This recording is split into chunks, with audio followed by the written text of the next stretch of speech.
suddenly now we just one fight. Can't believe how you're patient, intelligent and kind. Quick suggestion, meet me at the clock, halfway tree stop light. Make we jump on a bus from my town, we'll show you my side. I love you like Mama, sure. I better you give me some loving. See how far we can go. Imagine it be nice and something. But then I love you like Mama.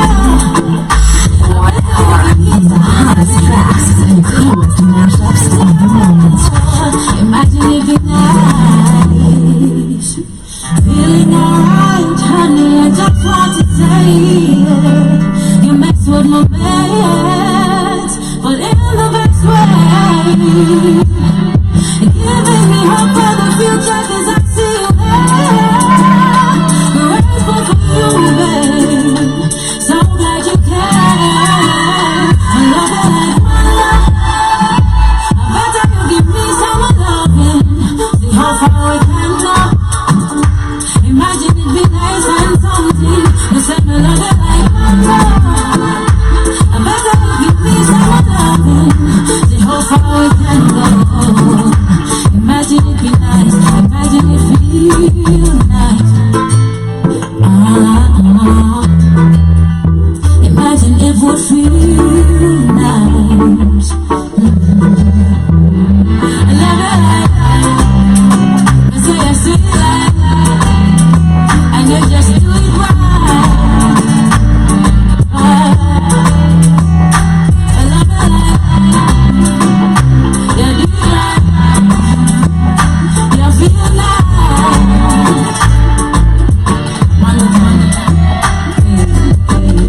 Ladies and gentlemen, welcome. Amazing people. Good evening, good afternoon, good morning from wherever you are. 42 minutes past 4 p.m. Welcome to the reaction time. Shout out to everybody tuning in with us on TikTok, on the radio app, on TV, and just everyone is at one. Karibuni sana. They call me Estet with the money. Plan a crazy Wednesday, Thursday. Oh my God, this week has gone so fast. And of course, just excited to be here. I'm joined by Joby. Karibuni sana. I hope you guys are doing great and welcome to reaction time. Joby in the building. How you feeling, Joby? Chilled. Yeah. Sleepy. Yeah. Yeah. Ukulala. Malala. Oh. Just woke up and you know my shit. Oh, Yeah. literally. Yeah. I get you, but how is your week coming along? Nice and smooth. Yeah. Love it. Productive. Okay. Yeah. Huwezi complain literally. No. Amazing. Yangu pia iko tu sawa. Nice. Sikulala literally. What? Yeah. Kwa nini? I was outside. Come on. Yeah. Those are the consequences. I know. On a Every Wednesday. action has a consequence. On a weekday, I'll advise you guys. Adulting does not allow you. Come on. It can't. Come Like on. literally, unless you're an entrepreneur. Anyway. Most times it won't be rahisi, but of course I just want us to have some small conversation about history ya Betty Bayo. Sijui kama umeiona what is happening. Yeah. Watu wana claim Kanyari ana Cloud cloud chase na matanga. Unajua wengine wanapeana fake promises. We just want to talk about that period because I believe we've both lost people who are like really close to us in our lives, parents, literally. And let's start with the promises that come with it. Unajua unadanganywa hiyo time, nitakufanyia nini, nitasimama na nini, nitafanya nini, and what was your experience really? Mine with losing a relative? Yeah, with losing a mom, literally. I think we've spoken about it. In form of watu kusema watu venye watakusaidia na promises are always there, you know, like people give you promises, promising to stand there for you, but at the end of the day, mtabaki peke, you know, because like today I had a very some certain type of meeting I was having with a connection from my uncle. So we started talking like he's saying how he's watched me, like, you know, struggle and all that, like, you know, to be penye tumefika. Niko like where, and then you remember the promises people literally you know gave you. It's hakunanga, you're there alone. You literally most of the times you're there alone. Actually, this death personally hit me so hard because of the child, the daughter, leave alone even the son. The son at least anaweza cope with the situation, you know, at some point, because as much as there's that attachment, it's not as deep as the teenager. I don't know if it really makes sense. Because I'm trying to relate it with my brother when we lost our mom. He was so young. And he was not really that affected, being honest. He was not actually, hata kujua nini inaendelea. Nata kama alijua, for him, he took it on a lighter note. Unlike me, it really affected me. So if I try to look at the daughter of Betty Bio, actually I really feel for her. Like, imekuwa ikinisumbua. Every time I'm getting on TikTok, natafuta tu hizo story. I want to see updates of her, like, is she okay? What's happening? And then people are gonna shout to Sarakabu, saying, talking about how she's gonna be there. They were friends with the mom, the alignment they had, the plans for the kids and everything. There's talking because people are grieving, and there's doing because you meant it. And it's really rare people. For me, I'd say shout out to our uncle. It's 0.01% of people who support you. You know, like close to nothing. If you find people who can genuinely stand with you from the beginning to the end, you are churchy. Because we lost so many people because of, number one, you become, and especially let's say if your mom was the only breadwinner, you know, when it comes to you, like you become a beggar, because that's what it turned me into. I had a father who didn't care, you know, unlike her, she has, like, I bet she's lucky enough because she has two dads, Kanyari and the other one the mom was married to. And if I try to look at most of our videos, we've been recording to our follow for some time, like not really on the whatever, but every time I bumped into her videos, I'd watch, like give them time. Like she's an open spirit, like loved, I'd say. So I hope with that accommodation and people really genuinely care for you, it's going to help her heal quick and move on. But there's also just where you as a person too, it's very hard. But I'm not gonna tell her to rely on people's promises. That's one thing for sure. Unless because she was a celebrity, but kuna pia wewe ukigrow up watu wako like huyu sasha kwa mkubwa anajua life nini inaendelea. So it's never easy. There's just always lots of crap because people are feeling sorry for you at that time. Personally, my experiences is more or less the same. It happened because I remember I grew up in a very, how do I say, my childhood with my parents, with my father and mother both present at that point. Because tulikuwa inajaga sana na watu. We were those people that relatives wangekuja, they don't go to the hotels, like if they're in town, they come to sleep at your place. So we had relatives every weekend, every weekday. Yenu na kujanga home, I don't remember me sleeping in my bed for a constant week. Eti hakuna tu mgeni amekuja. And then tulikuwa wengi, so we used to have these double deckers kwetu, like double and triple deckers. So what was happening is unaambiwa ulale na sister yako, mgeni ameingia alale kwa kitanda yako. That is a vivid picture I have of my childhood with my mom, and it was super accommodating. And then the death of my paps came. Sikuona watu after. Unajua uko like hii ile kwetu. Sisi watu wajui kwenu pia. They just don't come anymore. Like literally. So siji kama wanaona wakikuja mnaenda kuomba vitu or what was happening. They didn't want just to get associated with us. They left. I didn't see no relatives for a very long time at our place. Even my grandparents, like sikuwa naona hivyo sana venye walikuwa nakujanga. I remember at a certain point in our life, they told my mom, they tried to remarry my mom, by the way. I remember you said it. They tried, and it's super crazy because that is allowed in the culture. Like you can automatically just marry the sister, the wife to your brother. Like it's called wife inheritance and stuff like that. It came out from a space of, it came out first from a good space where maybe guys you take care of herself and a kid, so the brother takes over. But I'm like, why would you want your wife's brother? You know, that's the part I don't understand. If you want to really help, you can just help. See, but don't need blood yako. Instead of like wanting his wife. So I remember they started trying to remarry my mom. My mom had to bring cops. It was like a lot of problem. Relatives stole stuff from us. Yani tulibiwa kila kitu. Like, you know, now sisi tuko tunaishi town. We used to live in town setting. Alafu kushago, if you haven't planned that sometimes you don't know when somebody's gonna die. So maybe hamjajipanga. My dad, kuna vitu zinaitwa sijika unajenaitwa sembo like dog. So what they do is, because as we used to live in town, we were not in the village. So my dad would take all his cattle na naeka kwa watu. So those people are the ones that keep like hizo mangombe and stuff, because sasa si ati kuanga ushago sana. So she didn't. I actually think he didn't see it coming. And when he passed, nobody said anything about it. They all shut down. They all took all the money. They all took all the cows, all the inheritance, and they shut up. Like ilikuwa nafika point yenye hadi our uncles are coming to go tunarudi ushago tapata kwetu ni empty. They've sold even stuff. Like who gave them the right to and stuff like that. So a lot of people just disappear at a certain point.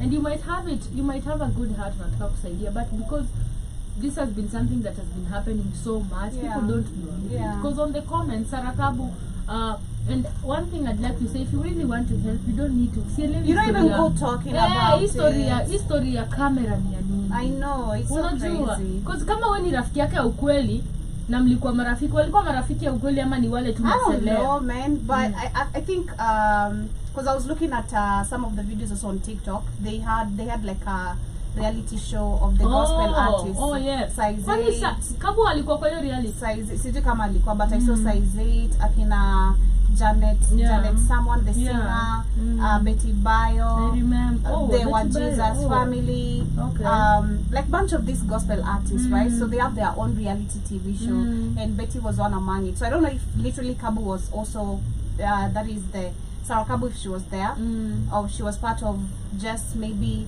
because Sarah Kabu, of course, we know her financial status and based on what they've been doing with the bonfire adventures and everything.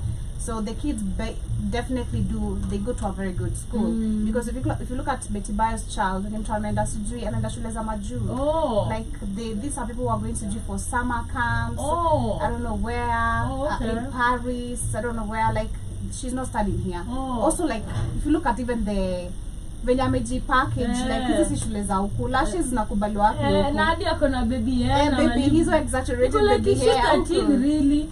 But that's her hair, like akona she's like well put together, like I know she looks mature. Yeah, she looks mature. Exactly. Yeah, she looks mature, because I was listening to one of her videos when she was talking to her mom, and I love that type of parenting that at least some of the parents are practicing nowadays, you know, trying to ensure to, again, the guy who was in my house today in the morning, trying to instill some knowledge to my bro, literally. I just love the parenting that we currently have of understanding. Ukalishe mtu chini, you try to make them understand, because if I try look at me, the way I grew up, maybe also you in different ways, ile kuchapa tulikuwa tunachapa zi, like unataka mtu akusikize, but there's no time to listen to you. You're wrong, and that's what is left to be listened. You're wrong, and that's it. Yeah. So there's a time, I think there's a video I was listening to literally, and akasema ati sometimes she was asked, what do you love about this family, the child,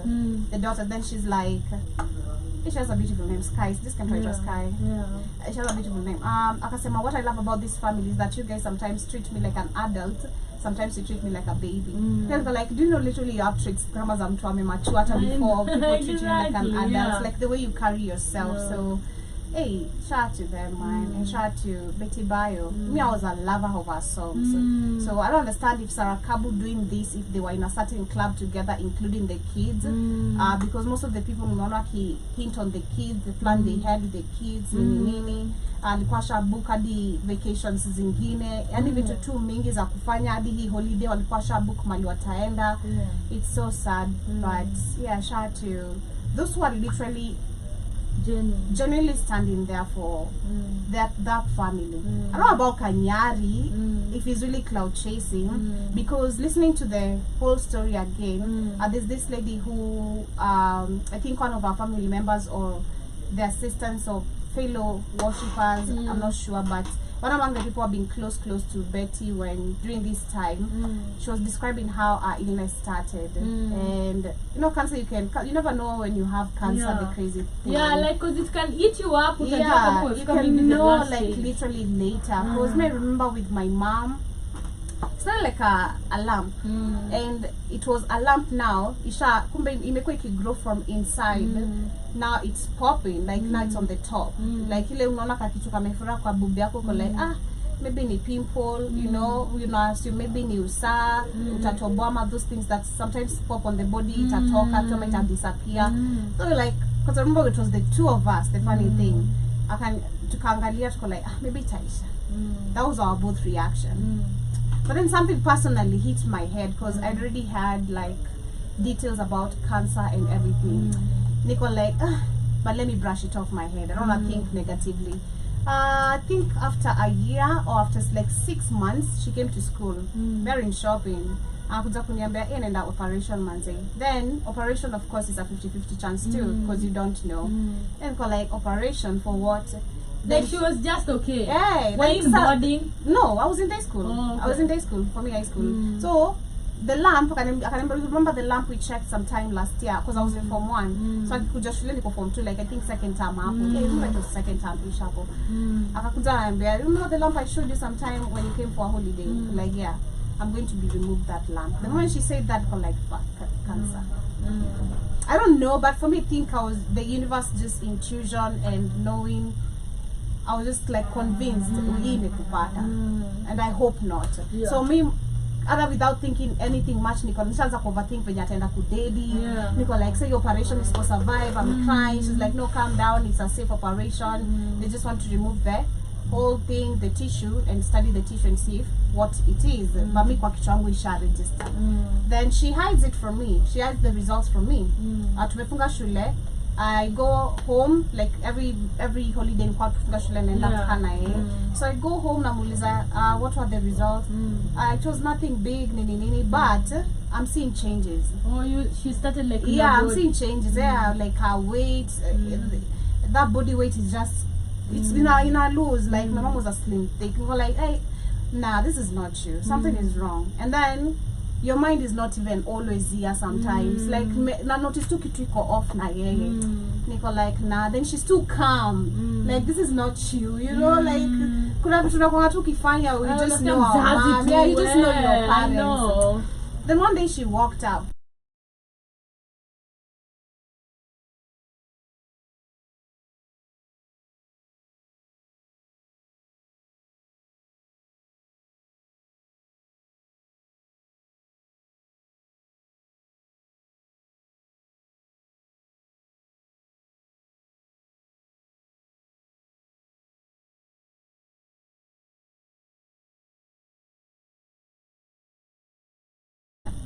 Then like, I'm waiting for her. Like, she wanted to like, why have you been hiding this from me?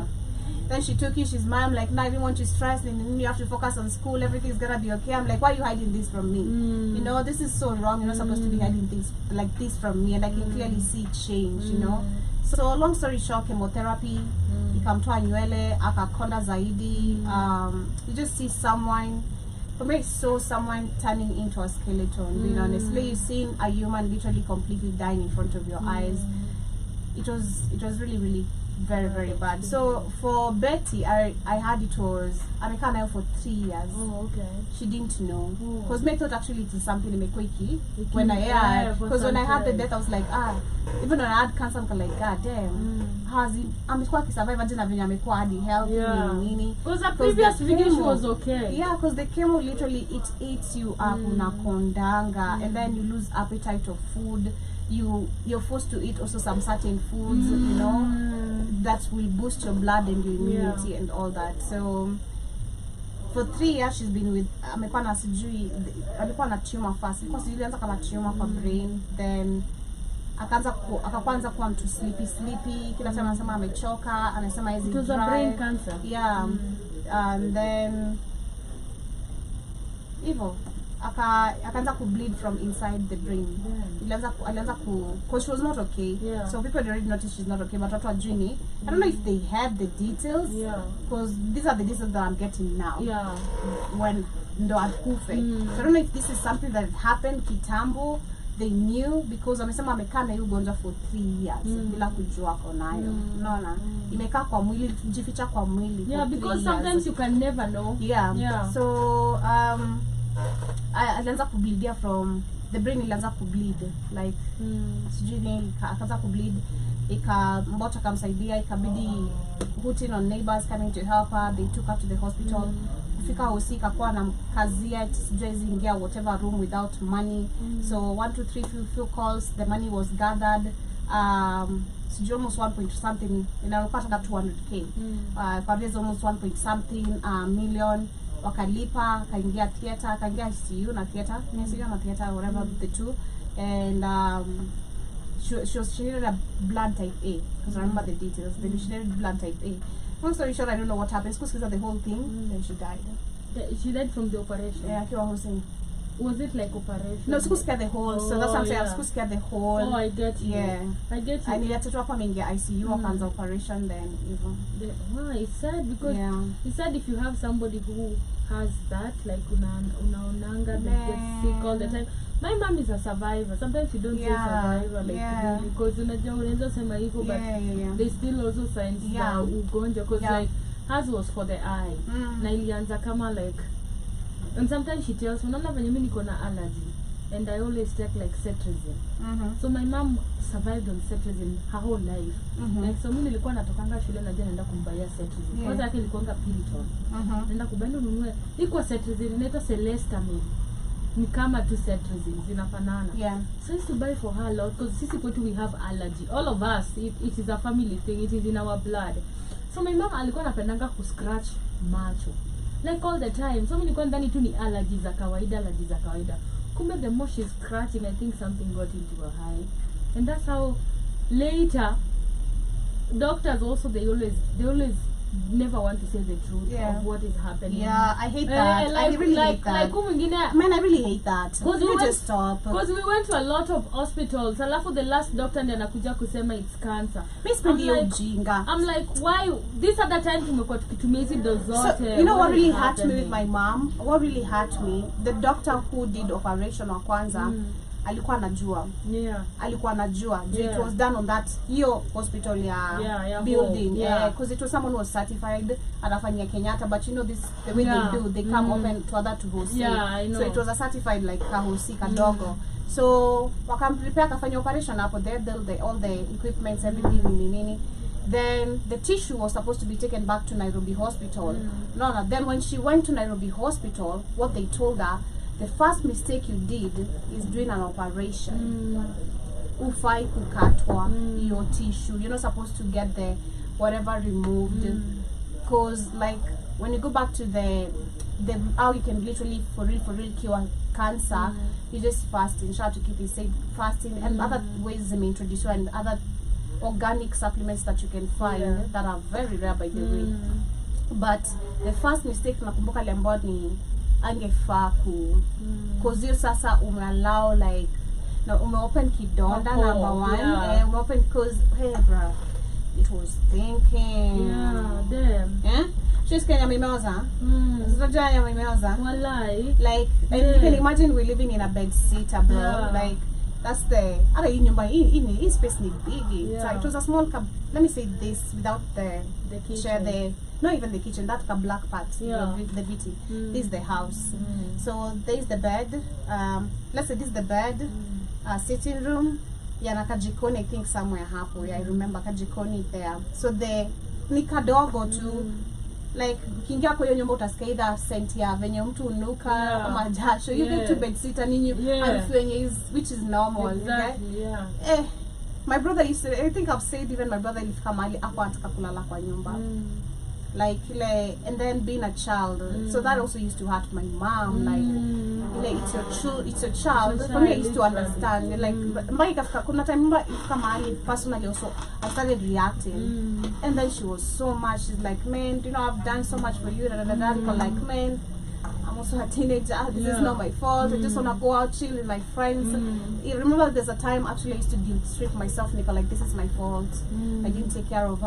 I was giving her some bad attitude sometime when she's needing you know, my help. But I was just a teenager. Like I'm just a child. I didn't know much, and then just wanting to be a child, you know? I know. It's crazy. So hey, it was super bad. Like it was inaoza, like inatosa, inanuka, hizi ziko tu kwa nyumba, anapupu hapo, anakojoa hapo. No, cancer is bad. Cancer you have to wash her, you have to clean her, you have to umvalishe nguo, you feed her. I miss my mom. Man, sometimes you might feel like me, ukifikanga hapo niko like Man, sometimes you can suffer for like let them just rest. Let them, but you love them so much and you can't actually hold on to that. But I want to play these videos now. We move on to like the Kanyari thing about people saying and just give our perspective about it, okay? Actually play like na design anachukua mazishi mshukani venye anashine kwa hiyo mazishi. Inakwambia nini? Inakwambia hawezi kuwa stepfather kwa watoto wa mtu ambaye yako uhai. Mimi niliwaambia tu kweli, hauwezi kuwa stepfather wa mtu. Kama unataka kuwa stepfather wa mtu, enda mtu akuonyeshe kaburi. Lakini asimanga sio mtu wako huku na ana breathe. Huyo mtu akipata pesa ndio utarealize wewe akuange. Ndio utarealize wewe ni time unakuwa ukiwaste. You can never be a stepfather to someone who's the real parents wako uhai. Au watu wakipata pesa ndio mnarealize ingebebe ukuangi. So this guy amekuwa hapo, ameplay part, amesaidia mama, amekuwa hapo. Sasa hii Kanyari anakuja analia. Anamsaidia kulia. Wewe niambie tu kweli, ni ex mgani huyo anaweza kuja kulia kwa mazishi yako kama akutumiangi? Ni ex mgani huyo anaweza kuja kulia kwa mazishi yako kama akusosingi?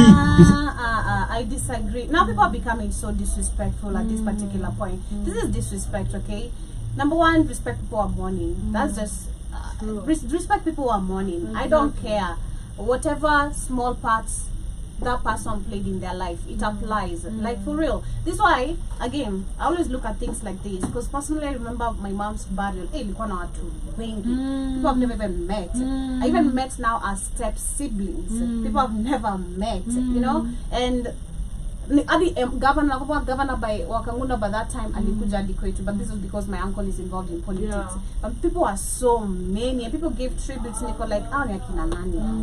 Like nisijawaona play any role, but it also kinda applied to me why our Harambe was so successful. Because remember, like if you know, in this type of times, especially like for Africans, when things are tough, either could be marriage, could be sometimes school fees, which is very rare, but marriage, burial, and maybe other occasions, Harambes still come up, still come through. Sana sana kama mseni mgonjwa. So my mom was successful, and I think nakumbuka nikijiuliza hiyo shit niko like, god damn, Harambe by the way kuna watu wengi walitoa pesa. Like so many people came through, and we didn't struggle for some minutes, like hii ndio ilitusaidia ya kwenda hosi, kuongezwa damu, the chemotherapy sessions, nini, and all that. So anyone who comes actually to anyone's burial, I don't care, even if they met for 2 days and had either a deal or whatever, nilikujua, sawa. See, we were not friends, I knew you, and there's a role probably you played again in my life, and kuna ile, like we've seen it, sometimes you're scared that I'm so like, what? You know, and if you have the time, you're gonna go attend it. You know, if you don't have the time, you send your condolences. So let's respect people who are mourning. I hate the fact that people, I don't know if it's cloud chasing. If it's cloud chasing, shout to him. Kanyari ni Kanyari. I mean, these pastors will remain being pastors at the end of the day, always hustling people in their own different ways. And then emotional manipulation is something else that plays a very big role in humanity. I agree. People know how to emotionally manipulate others. So if he's trying to emotionally manipulate people, then it's working, and maybe it's not working. But at the same time, he has the right to mourn. Why? This is the father of this woman's first child. The Sky, the daughter, that is the first child wakiwa na Kanyari. Na kwani the boy si wake? I think the boy ni wa huyu mwingine, siko sure ama ni wake. I'm not sure. Silisikia watoi ni wake. I'm not really sure. Oh, okay, I don't know. I'm not really sure, but I remember even there's a video I was watching ingine tena, because those are them my wife sasa za hawa. Because I've seen a blog anasema I'm gonna take my kids. I don't know, but anamfanana somehow. The boy does look like him kidogo. So me I know about the daughter. He has the right to mourn. This is the mother of his children, and there's a void you can't feel as a father still that a mother could feel. Let me just, if it makes sense. There's also a void a mother can't feel that a father can feel. You get it? Like it's just the same. I agree. Vice versa. So he has the right to mourn. Anyone who's saying that he has the right to mourn and let him be. Literally, if you look at the video of that man crying, actually alikuwa ilimuuma. Me, I've never seen a man shed like that tears. Ilimuuma. And then when you talk about cancer, again, cancer comes with, I prefer instant death rather than a long-term suffering death. Because you lose this person, you're like, man, you look at, leave alone even the finances, you're like, the way you hoped so much That for this they'll person get to better, survive, exactly. the way you've done everything you could to ensure this person gets back to track or gets back into their own normal health. Kuna hiyo there's that mental torture, because for me the thing that was actually, I think, affecting me so much was the experience of being with my mom in that moment, and then as much as people were there, people were not there physically. So when I talk about the experiencing of the body starting to rot, the continuous vomiting, the way you have to be there, give her attention, not make her feel lonely. Like for me, that really, I think, affected me so much, because also looking at now the person I'm left with doesn't give a shit. They didn't even give a shit when she was there, and then we'll have the audacity of talking shit when she's not even there. You get it? It's the disrespect. So let Kanyari monta fadhali uni buda watoi wake, and it's very rare, especially shout to him, because I'm saying I've never seen a man shed like that. For me, my father was not present during when my mom died. He just made a call. That's all he did. He didn't come? He didn't come. Actually, my aunties paid the Uber for me to go to him. He couldn't shut his job to come to me. Nakumbuka ilikuwa that same day nikafunga juzi kwenda shule, nikaoga, nikavaa, nikaenda kwake. As if for him to say sorry physically to me. Then I went to my stepmom, nikarudi kwa nyumba, then I went back to my aunties. Like, are you kidding me? Let Kanyari mon. Please, let Kanyari mon. I agree. Let him be a man. Please. Just let him be. I definitely agree. I feel like people, also fans, have a lot to say, and you don't know anything about the relationship. The relationship, these people exactly, had, you know, exactly. Because like, apart from that, people are saying he was a very present dad. There's videos, Exactly, you know, because now I went back to check this guy, Miss Can follow. But ungaona anafanya videos with the family, so he was like a very present father and present dad, and people are even saying one thing that people say Kanyari angekuwa na faults zake, but he was a father. To his kids, unaelewa, and stuff like there's even videos of Ian and Tosh wakipatana wakimit for the first time. I think I've met on that. Fans have a lot to say. Wewe si familia umse. Who are you talking as who in that family? Unajua wewe tu ni fan, ulikuwa unamuona social media. Ujui anything, ujui relationship. Hata je meet Kanyari ni vitu tu za TikTok hapo, mnadhani mnajuana. And you don't know each other. I feel like sometimes people's opinions are not needed. Because this person is talking from a very bitter perspective. I don't even understand. I don't know kama ni msemo yenye nimekuwa nikisi huyo. Wako wengi. Kuna mwingine anaongea from a very bitter perspective. Eti sasa ati when a woman dies and then she was married and she had moved on and the man had not moved on and the husband was still very present, who is supposed to be mourning. They're both supposed to be mourning. God damn it, I don't care. I expect all my exes to mourn me. The F do you mean? Literally, I'm not even capping. I expect all my exes, if possible, turn up for my mazishi, because the man personally, look at the relationship I have with my exes, it's still very close and not in a sexual way. We're very close and respectable. You know everything that I do, if not everything, you know bits of, we keep tabs, you know, I keep tabs of you too. So there's still that relationship which is out of respect. So the fact that we've once been intimate with you or something, I expect to ukisikia diki for yangu ustuke.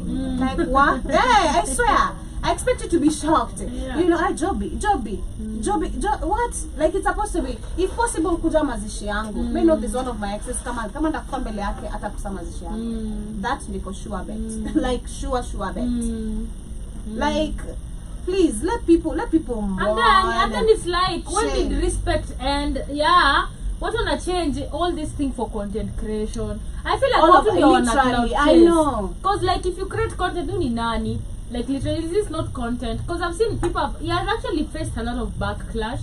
I'm not saying one day Betty's children will come across this video. Imagine them mourning and grieving their mother, only to find people turning their story into content. Imagine. Sometimes it's not about opinions or views, it's about humanity. Some things are just not necessary. People can be so insensitive. It is the right time. Is it the right time for this? As I'm out of respect, this is not the time. People are going through pain, loss, and complicated emotions. Choose sympathy over analysis. Nyamaza for now, please. Sympathy. How does not the time, bro? Enyewe huyu mjinga atawai koma. and stuff like that, you know. And I thought Katatu, he has actually faced a lot of backlash, and it's not the only one, because imekuwa mingi au wase tu kupeana opinions na upala. Ndio na question eti nani ataka na mtoto. Si wao ndio wataamua. These people are grown up men. They will decide and they will make the right decision when it comes to that. Like, why do you think you always have a say? And mostly can people learn? Kuna nyaju ku read the room, Joby. People should be taught to read the room. You cannot actually just unaona venye tu kila mtu amejama unakuja hapo eti you cannot just read a room, you cannot environment, like it is just so sad if you can't do that, man. Respect the family, respect the dead, literally. Unajua, give the family time to and you know what's crazy? Actually, this is the bullshit now Betty Bayo was even saying, because when she went to the hospital, she said and told her assistants, don't allow anyone to take pictures of me, any random person from this hospital, not the nurses, not anyone, because the moment the blogs turns us to doing, I don't want that. Like, I don't want my name to be out there on what is going on with me. No, what I'll find out later or anything else, but don't allow, because I didn't nakumbuka, literally the view of the body was it Wednesday? It was on Wednesday when nikijitayarisha kuja job, because me I was watching on TikTok. They brought the body, I think it was at KU University, at KU University, where people were supposed to view it, and people were not allowed to use their phones. Like it was only Kanyari's phones streaming, only his. The rest ulikuwa unaenda put your phone ama utoke nje, and it was very, very strict. So number one, stop cloud chasing. I really hate the fact that nowadays people have just put any kitu kidogo tu, you start raising your comment. It's okay to have free opinion, it's okay, it's a free world, and we live in a democratic country. I mean, come on, shout to Ruto, where we have freedom of expression and freedom of speech, you know, so you're allowed to have your own opinion based on anything that is happening, entertainment wise, religion wise, political wise, anything wise, but be careful. Again, like you said, learn to read the room, please. Si kila kitu ni hashtag ndo watu wakuja kusikiza alafu upate views za upuzi. Imagine views. Do you feel like you're really relevant for you trying to cloud chase with death? I know. Like, are you even making sense? Alafu kitu chungu ni mtoto ni teenager. Ako active TikTok. Unaona atapatana na hizi. These are the same fake people. You're calling out the dad. You're the same fake people showering love to that girl. I know. Is that even making sense?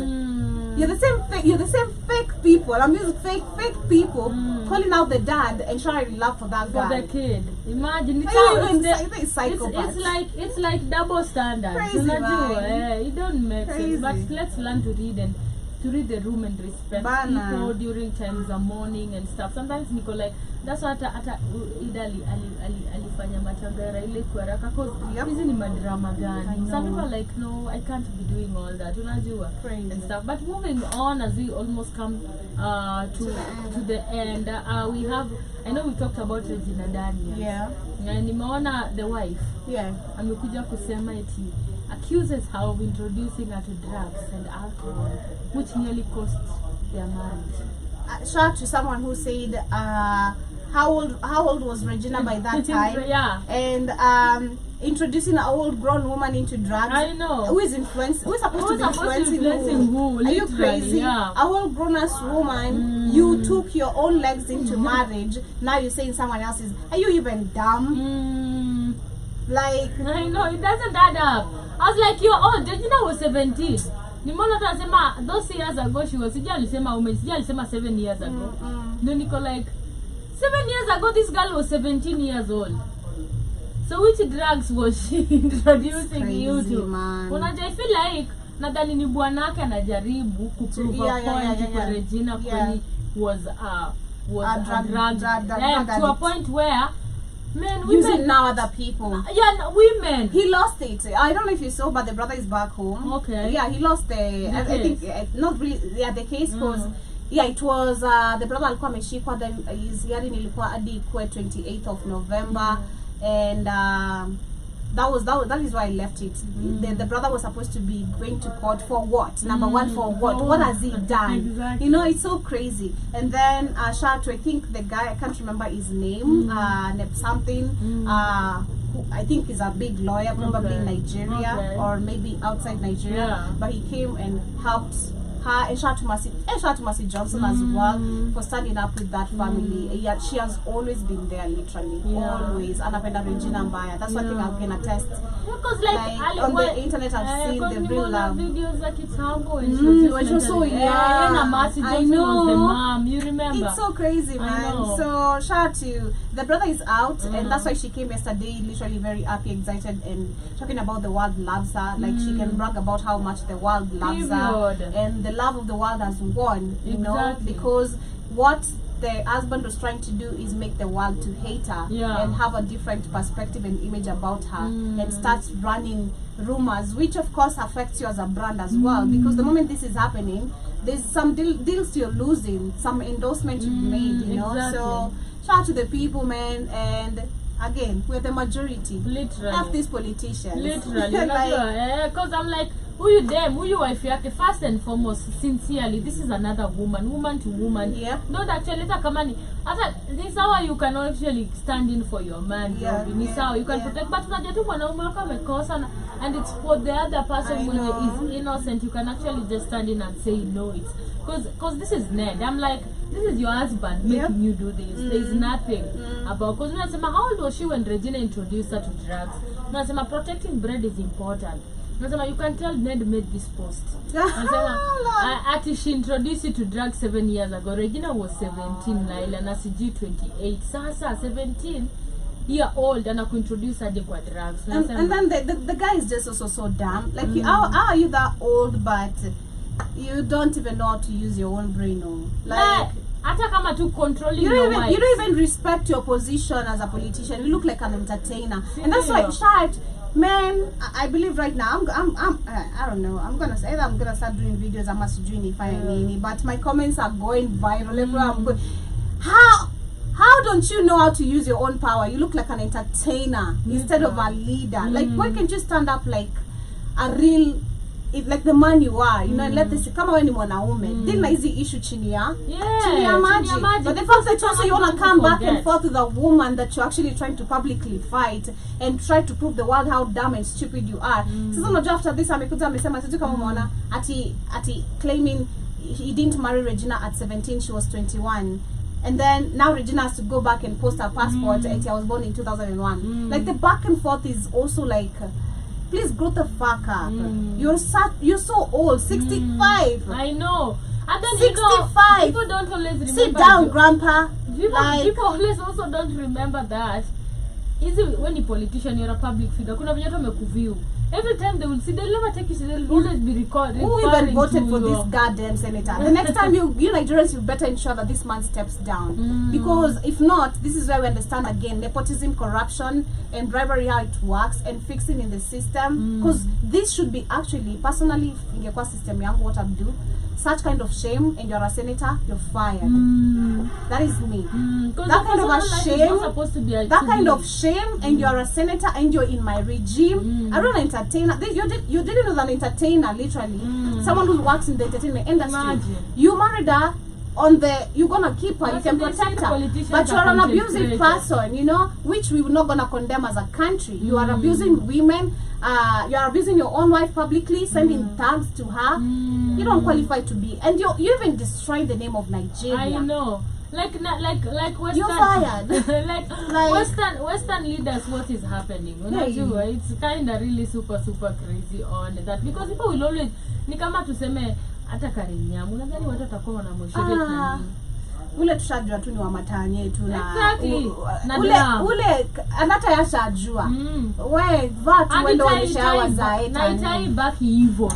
Nobody will ever take you serious. So that's what the youth don't. Yeah. The only people who entertain are those people who are excited about Anyash there. For real. Yeah. And we know the caliber of mindset you're also dealing with right there. Ama si watu nadi mataka yote itawafurahisha.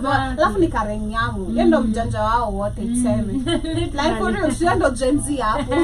Ndio jenzi wao hapo, sio wanawangaisha mbaya. Akikutambi na kamera skara wametetemeka mbaya. Wanampea deals na tenda zote. That's super crazy. But from the last conversation, I have a video here that is disturbing. Hii video nimepata kwa Edgar. So Ruto, you know there are people who don't know Ruto. I was shocked. I didn't listen to that, but I was like, nah, there's no way. You capping. She don't know, and you know it got me thinking. She don't know. She's never heard. She's never seen. Never she seen. Know the face, and it's a jua jina. Oh. Lakini ajui sura. Like unajua tu who's the president? Yeah. Sasa ndio nashangaa Joby. We are talking about people who have woken up. A woke generation. Watu wanaenda kuvote.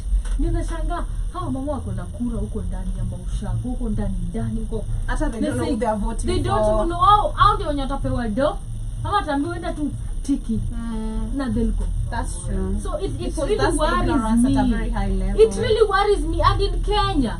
Like it really worries me. You can imagine shock Nico like wow, if somebody can never know. Nani ajia di Ruto? I know. Like literally. the blind man knows. Na Ruto amemshika di mkono anatembea naye. Alifurahi mbaya. No. The Ruto was happy to see someone who, and you know what that plays. I know. Wajinga wangapi kama hawa literally. Hawapea pesa wakisha wamevote. Fuatilie. Literally.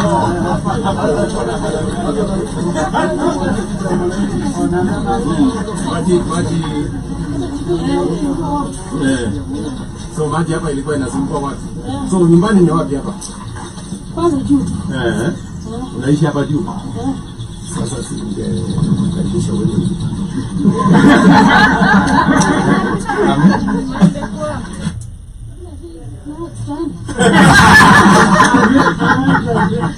Haya, ndio watu.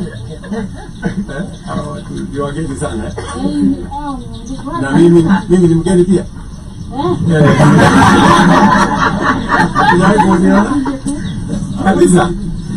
Kabisa lakini nimekuja hapa Kaskeu mara nyingi, nimetembea huku ama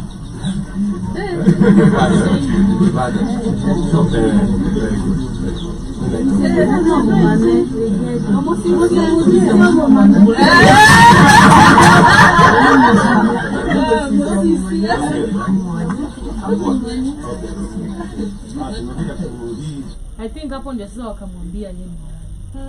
And I'm like, just listen, like somebody that na hii ndio tunasema there's a long way, Joby. There is a long way. I always say that, I think a couple of times. I love emphasizing every time I'm talking about the percentage of people who know so much and those who don't. I always say I can't approximate the majority of the people who know a lot or what is happening, and I can't approximate the minority of people of those who don't know. We could have a majority of those who actually don't know and a minority of those who know, or a mixture of both. Exactly, you know, you just don't know. So we have people who've never touched smartphones. We have people who have never experienced having electricity. We have people who have never drunk like bottled waters. Like we have people who have never basic kwa tasted soda. Imagine tulikuwa naambia Keith leo akisema sijui story ya kama Ivana sijui nini. Sio kuna experience wanapata zenye wajaipata. Like you say sijui Mombasa the first time anashika menu. I know. Are you kidding me? Imagine. The first time anashika menu. Wengine wajaingia kwa mall. Like they don't know how malls look like. They don't, they think these expensive places you're not supposed to be entering without money, you know. So it's a bunch of group of people who are not really educated. You can't say it's minority like I said or it's majority. So you're dangerous. I know it's dangerous, Job. It's dangerous. Na ndio watu wanasema hapa eti wanta nakwambia we still have a long way. We still have a long way, like literally as a nation. A lot of people, this just shows you a lot of people don't even know what is happening in the country. Ni mtu mwenye hata kumwambia watu na wana. Kwani mama tu maybe wa mboga. Eti mtu anaona Nairobi. Mama mboga unajua kwa outside wanasikia. Huni wakusha go like really. Hata maybe ana simu, kama ni simu ni kabambe ama asikia tu kwa radio. Ama kwa radio, lakini hata maybe hata hiyo radio hapana. Unajua tunasema tu ni radio lakini unajua so it's really disturbing. There's a long way. Educate people. See, people stop assuming everybody knows. Unajua the fact that unakuona nasema ule anakaa kujua hii kitu. Hapana. Kuna mwenye juu hiyo shit. Explain to people. Tell them what is happening. parents, old people, even your generation, Joby. Unajua, people just move with the crowd. People don't even know what is happening. People like clout more than even the reality. Yeah. But yeah, that is it for us this afternoon. Thank you guys so much for tuning in. And of course, do remember we do this every Tuesday and Thursday. Thank you. And sometimes simply stay for your closing remarks. Much love, family. See you guys later on the Culture Show. Of course, have yourselves a beautiful day. Remember to like, subscribe, share if you like these conversations, and let us know what you think about them as well. Much love.